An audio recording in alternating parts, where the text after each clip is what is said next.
Hey guys, if you're shopping for knives and gear, make sure you check out the description of the video you're watching right now for a link to my Amazon store where I've compiled some of the very best items available, including some of my own personal recommendations. Thanks!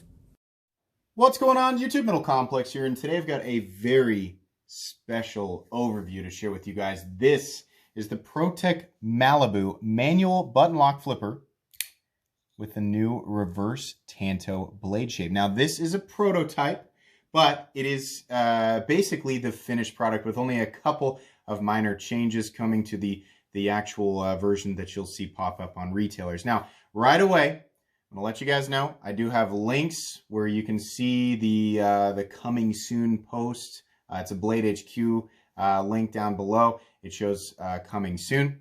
The first ones of these that were available were the Warncliffe blade shape, but that's the other blade shape that has been shown. This is something that, you know, if you guys initially, now I'm going to talk about this, but if you like how this looks, pay attention to, you know, the listing, because I have a feeling when these things go up, they're going to be gone very quickly. I talked to the Protech representative, got a bunch of very useful, very interesting information for you guys, and I'm excited to share that with you. This was sent to me direct by Protech. I very much appreciate that. Thank you so much, Protech, for letting me be a part of this. I'm very, very excited about this. This knife has not left my pocket for the last week, and I've got plenty of experience with it. Really, really excited. Really excited to talk about this. All right, let's go ahead. And first off, thank you so much to my generous patrons for supporting me right now. If you'd like to check out my Patreon, get your hands on some stickers and some other benefits, there is, of course, a link down in the description. Your support would mean the world to me. Let's go ahead and get a measurement on this guy. So overall length of the Malibu coming in at 7.5 inches. Blade length coming in at about 3.4? Okay. I honestly thought it'd be less than 3. The cutting edge is about maybe 3.25. See, they listed at 3.3. Yeah, 3.3, 3.4. Fantastic ratios here. This is a size that is very preferable for a lot of people. You guys know that generally speaking, I like to carry knives between the 8 and the 8.25 inch range, somewhere around there. But because of the whole, you know, stuck at home thing, I've been wearing a lot of athletic shorts and sweatpants, right? And so here recently, I've come to really appreciate some smaller knives. Now, you guys know that my most carried knife is my Spyderco PM Para 3, and that's about 7.25 inches. There's a lot of elements in that knife that I appreciate despite it not being a full-size knife. Basically what I'm saying is that I have expanded my mind in terms of what I accept as you know, the preferable size range for me. And so this is now right there in that very, very interesting size range category for me. Very cool. Let's go ahead and do some size comparisons up against the Ontario Rat Model 1. The Rat 1 coming in at 8.6 inches overall. So you can see here the Rat is definitely bigger, but the Malibu is not what I'd call a small knife. In fact, I would call it exactly a medium knife. How about up against the Spyderco PM2? Spyderco PM2 is coming in at 8.3 inches overall. How about up against the Benchmade Griptilian, or in this case, the Ritter Hogue? Ritter Hogue is coming in, whoops, at about 8 inches overall. And last but not least, my current most carried knife, the Spyderco Para 3. The Para 3 is coming in about 1/4 inch shorter at 7.25 inches overall. You can see there that while we don't have quite the same handle room, in terms of the standard position where you're holding the Spyderco Para 3, you have about the same amount of handle room. And I have maintained that I can still get a full purchase on the Para 3 without choking up. That is the same case with the Malibu. I wear an XL glove, and there's actually a little bit more handle room without considering the choke up or the forward choil on the Malibu versus the Para 3. There's also substantially more cutting edge, which I find, you know, day to day to be somewhat trivial for me, but for a lot of people, that's going to make a huge difference. I mean, you can see there, we're looking at substantially more cutting edge on this guy for just 1/4 inch more of overall knife. Pretty cool. How's the action on this guy? This is a manual button lock flipper, something that I have, you know, mostly because of Protech, come to find that I really like. Really like the manual button lock thing. So they worked with Ferrum Forge to bring the production button lock Mordax to the table. A lot of people remember that one. There is another Protech model that's a button lock that I enjoyed. I reviewed it a long time ago. But I think a lot of people really loved the button lock Mordax. And they did this perfectly. Absolutely perfectly, considering the weight and mass of the blade, the length of the blade, right? The flipper tab and the detent strength is just perfect. It is so perfect. This thing is effortless to flip. And the flipper tab is shaped so well with the jimping in exactly the right place. And it's not aggressive and it's knocked down slightly at the corner. Boy, this is wonderful. And guys, what you're seeing here is, and I confirm this with Protech, it is essentially exactly what you're going to receive with the production variant. There's only one real, like a couple of teeny tiny little changes that might be present, right? But for the most part, this is exactly what you're going to get. So it's not like mine is a special version that's, got better fit and finish than the production version that you're going to get. No, it's essentially exactly the same thing. So expect that crispy snap, right? That detent is nice and clicky, and there is no detent lash. There is zero detent lash. Anybody who doesn't know what I'm talking about, and I'm about to frustrate a whole bunch of people who never even knew that this is something you could consider to be a problem.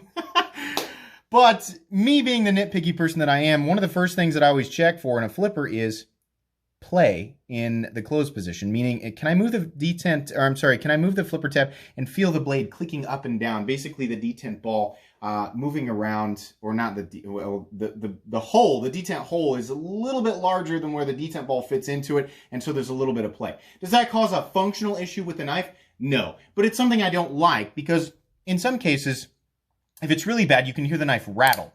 No, it's solid. It is solid in the closed position, and it is I'm so happy to tell you guys this. This is a button lock, and for a long time on a button lock, I would give a little bit of a pass on up and down blade play because of the design and because I was seeing that consistently in other button locks, sometimes in automatics, right? This plunge lock system. Sometimes I would feel up and down blade play.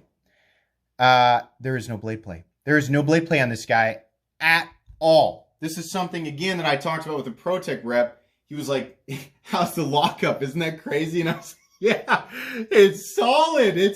Oh, that's so cool. Because obviously, the cool thing about the button lock is it's fun to play with. It's fun to manipulate. But at the same time, it's very convenient. This is such an easy knife to manipulate with one hand. You guys know that something I talk about oftentimes with the Para 3 is that I love being able to simply push down that compression lock and manipulate it, right? But this has that perfectly drop shut action, which means you essentially just need to hold the knife and let gravity take over after you push the button, and it snaps back into place. So if you like to fidget around with your knives, right, and at the same time you like them to be convenient cutting tools, this is the perfect setup. And at the same time, you get to enjoy knowing that it's going to be solid in both the closed and open position.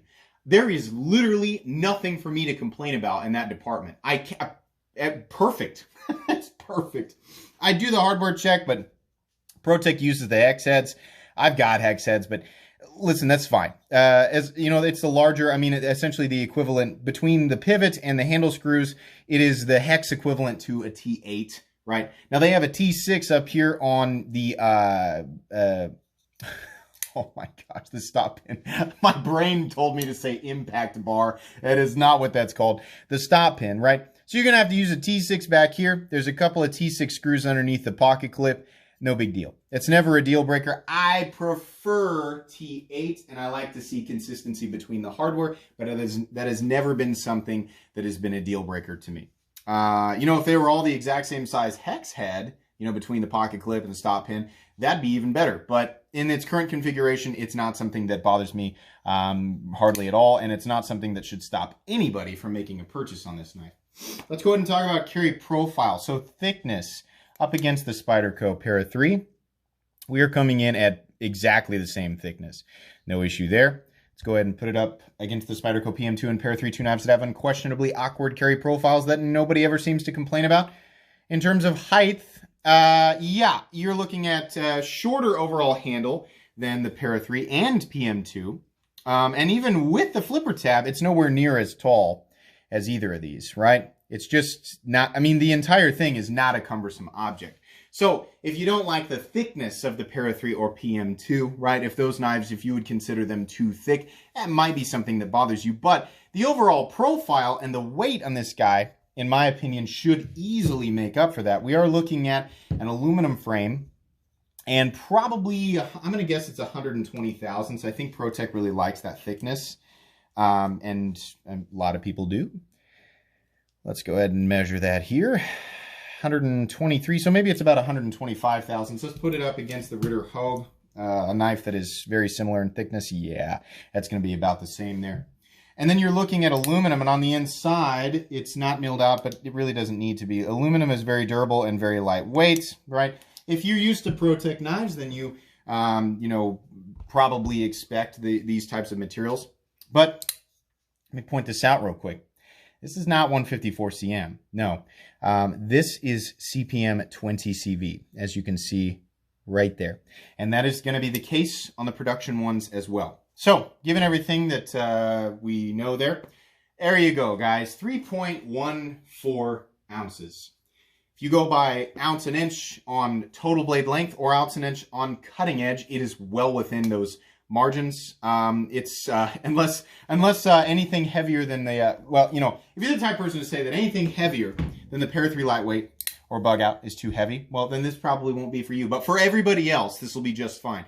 Like I said, I wear a lot of athletic shorts and sweatpants here recently, and I've been carrying this thing in athletic shorts and sweatpants. It is not a bother. The profile, and at 3.14 ounces, it's just not something that bothers me.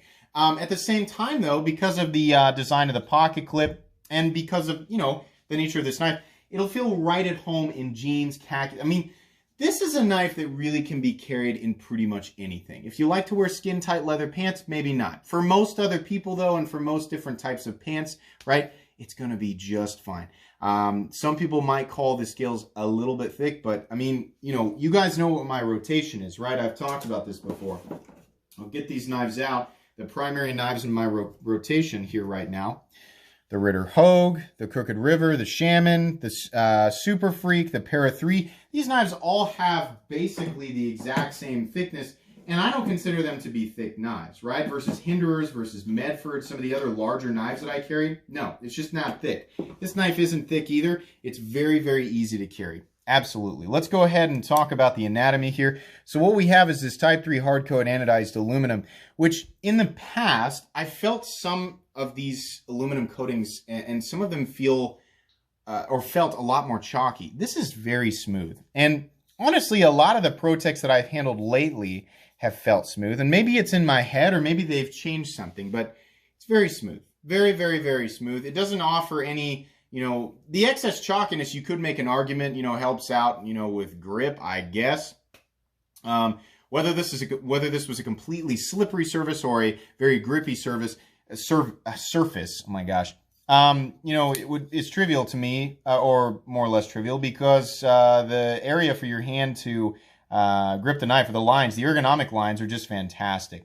It's obvious where I'm supposed to put my hands, but at the same time, if I need to adjust depending on what it is that I'm cutting or how I'm holding the knife, it's not so specific. I mean, like, these curvatures aren't so extreme that it's like you have to put your finger here. No, I can kind of move around, and there are no sharp spots or anything like that. So I really can hold the knife how I want. And the lock-in is fantastic. You guys have heard me say this before. I wear an XL glove, which means my hands are ever so slightly larger than average. I don't know why glove sizes are like that, right? If you have a 2XL hand, a truly 2XL or larger hand, you might be slipping off the end of this. But me, and for most people, you're going to be able to get a full purchase on this knife, which is fantastic considering it is not. Previously, the reason I like to carry 8 to 8.25 inch knives is because so many of the ones that I handled, that were smaller than that, I just couldn't get a full purchase on it. I'm fully accepting of knives that are smaller if I can get a full purchase on it, and this is no exception. I mean, this is the same type of deal here. I'm really, really happy with it, especially considering all the cutting edge that I get. So that's really great.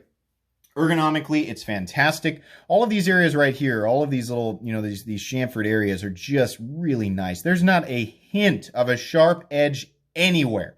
Nothing. Not even the flipper tab. Even with the jimping down here, the jimping's not aggressive enough to where I feel like it's going to bother me in continuous use, even in my, with my bare hands. It's just not something that's going to bother me. It's comfortable to flip over and over and over again. The landing zone is nice and smooth. There's nothing weird here. I mean, this literally, the muscles in my hand will wear out before anything gets irritated enough to, keep me from flipping it. It's one of those knives where they've thought about all this, right? The design, is one that caters to people who use the knife and who just want to sit around and play with it. And that's cool, right? That's synergy. It's nice. It appeals to a lot of different people, and it is so convenient.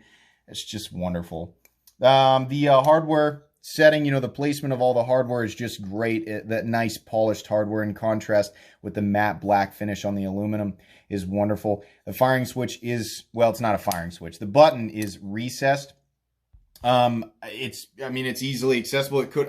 I think it's nice that they recessed it, because if it was, I understand the reason for recessing a button on a switchblade, right, is so that it accidentally doesn't go off if it doesn't have a safety, right? When it's sticking up, it might catch something, or it might catch your pocket, pressure in your pocket, whatever, right? On the button lock, it's not a safety thing. I guess you could say, well, if it gets pushed and then because the blade can then free swing out, not likely. It's just nice that they didn't add any excess thickness to the handle, right? Everything is nice and flush. The hardware, everything is just straight and clean. And speaking of straight and clean, in terms of the aesthetics, we have this kind of, one continuous straight line with the knife. And then the entirety of the aesthetics it's just so clean. The only thing that's on the handle is the pivot, the stop pin screw, and then the button for the lock. Oh, that's so nice. On the other side, we have the non-show side of the pivot. We have the other screw for the stop pin. We have the two body screws, which obviously go all the way through to the other side of the aluminum, which is totally fine. We've talked about that before. It doesn't need to come in from both sides. As long as they've got 3 or 4 threads going through, it's not something you're going to have to worry about, so don't worry about it. And at the same time, the benefit is in minimal hardware. The overall amount of hardware on this knife is so minimal. So taking it apart, right, is going to be simple, and then you don't have to worry about the hardware flying all over the place and trying to find one of 16 screws that was in the knife. No, it's great. It's just fantastic. I got no issues with that.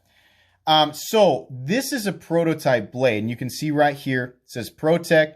PR1 means production run 1, number 158. This initial run, the total number of Malibus, I believe, is 250. It is confirmed by Protech that these will be introduced in short runs, and they will make more. So if you don't get your hands on one, don't worry, there will be more. But if you're wanting to get your hands on one, again, check that link. Again, it says coming soon right now, but pay attention to it, because I know these are going to be gone. I know they're just going to boom right out the door, and then there's going to be people going, well, I didn't get one.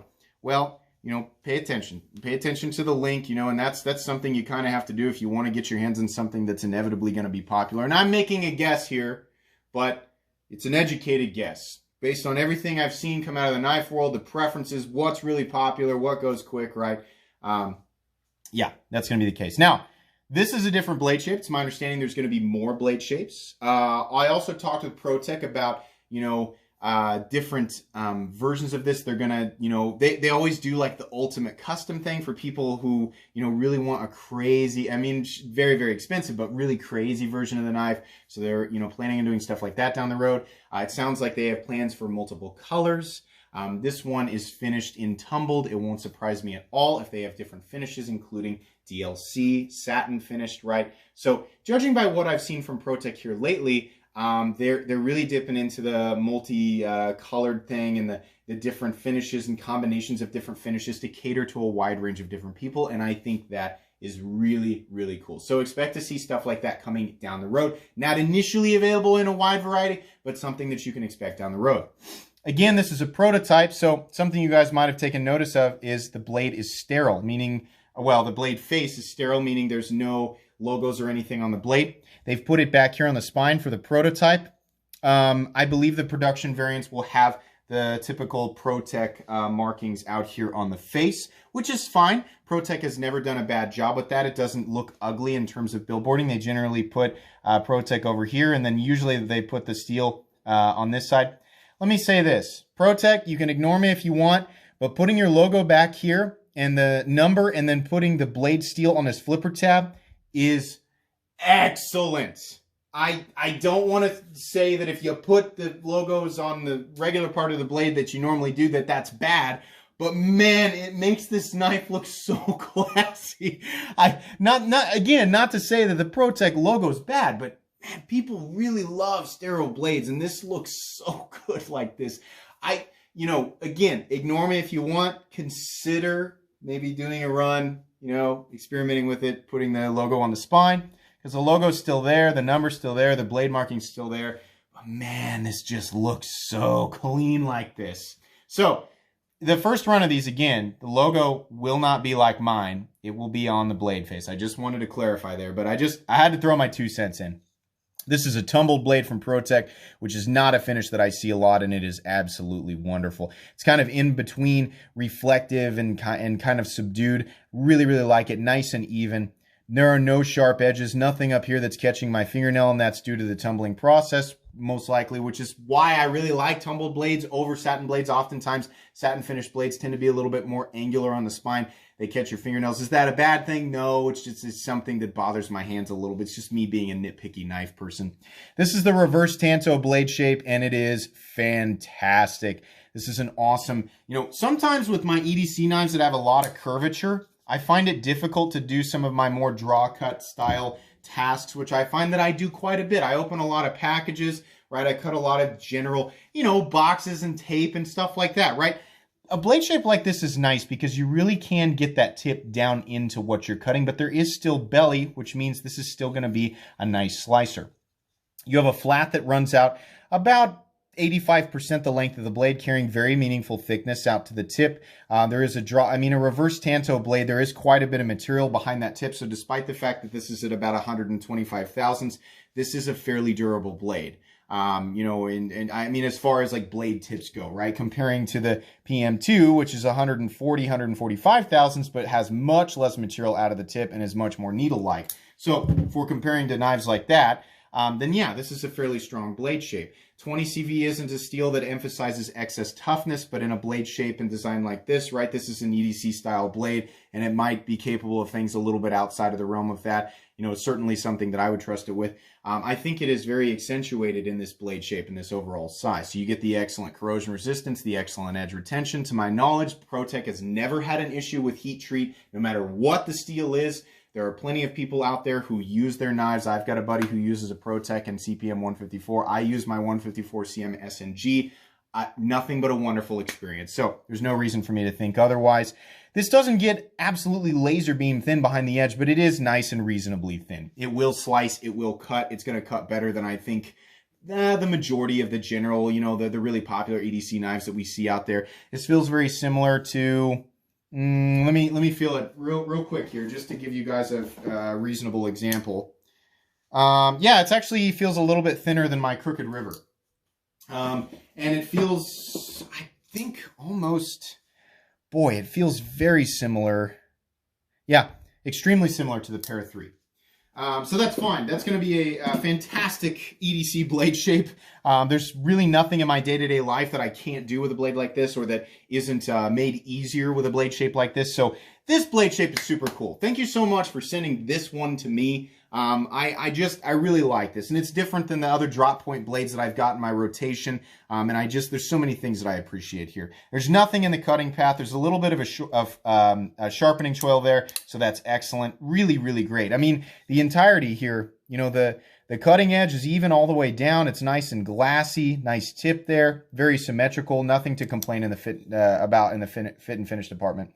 We have what resembles a backspacer here. So generally, Protech knives just come to a seam, and that's okay. But I really appreciate what they've done here. They've created, you know, these two halves of aluminum that come together and give the impression of, you know, a textured backspacer, and that's nice. And there is a little bit of texturing here. So if you are going to, you know, hold it upside down, I guess, then you get a little bit of traction there. But it's not so much that it's going to bother you if you aren't trying to gain the benefit of that traction, right? It's just there. So that's really nice. I appreciate that a lot.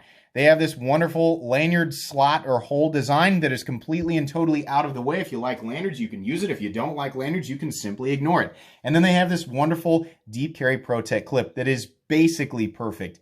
Recessed screws, easy to get over the pants. This doesn't have the swoop. You know, I always prefer, I keep putting it away. On the MXG deep carry clip, I really like this sort of swoop. It's not so much of a bill that it's going to get caught, right? But it's up enough that it really can easily pass over, you know, pant material, regardless of how thick the seam is. This is fine though, because it doesn't stick up enough that it makes me feel like it's going to catch on things and bend out. And if I have to use 2 hands to slip it over the pocket, no big deal. But for the most part, in and out of jeans with 1 hand or in and out of the shorts that I'm wearing right now, no problem. Easy. And that surface on the aluminum, like I've said many times, is nice and slick. Really, really great. All right, so the rest of the back side of the knife is essentially the same, other than, you know, you've got the 2 hex screws down here. By the way, the pocket clip is actually set into the handle. No position for left-handed carry, unfortunately. I'd like to see a left-handed option of this knife, but no big deal. I mean, lefties are like, it is a big deal, but I mean, you know, I'm sorry, lefties. Yeah, we've got the stop pin and we've got the non-show side of the pivot. Like I said, the blade locks up absolutely solid. There is no detent lash in the closed position. And as you can see here, the blade is absolutely dead centered on that little seam line. So what can I complain about?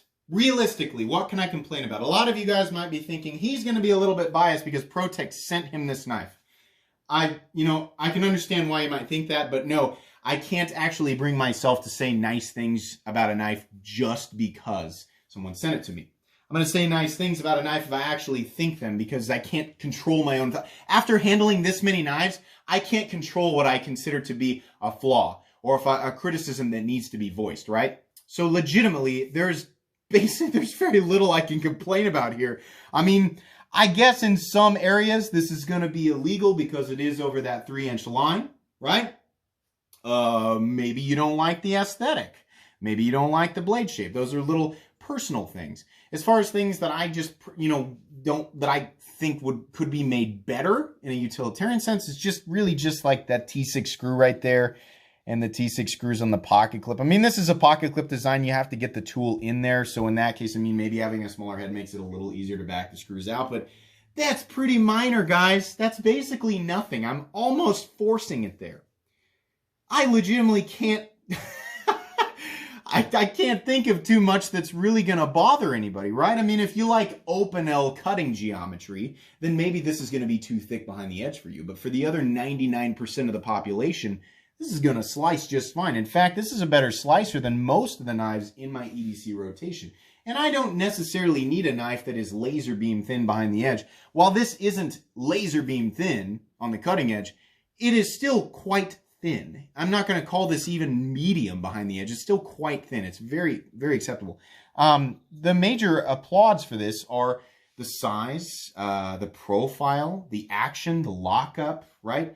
The amount of cutting edge for the amount of weight that you get, the materials. Protech has traditionally used 154 cm, which is my favorite EDC blade steel, but it's nice to see them use 20 CV in a design that it is appropriate on.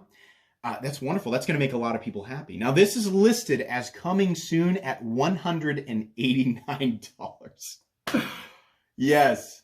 Protech, please leave that price under $200 and you will infinitely make everybody happy. Now, there's always going to be somebody going, that should be $175. That should be $140. I'd buy it all the way up to $225. Everybody's going to have a different opinion of price. You want my opinion on price?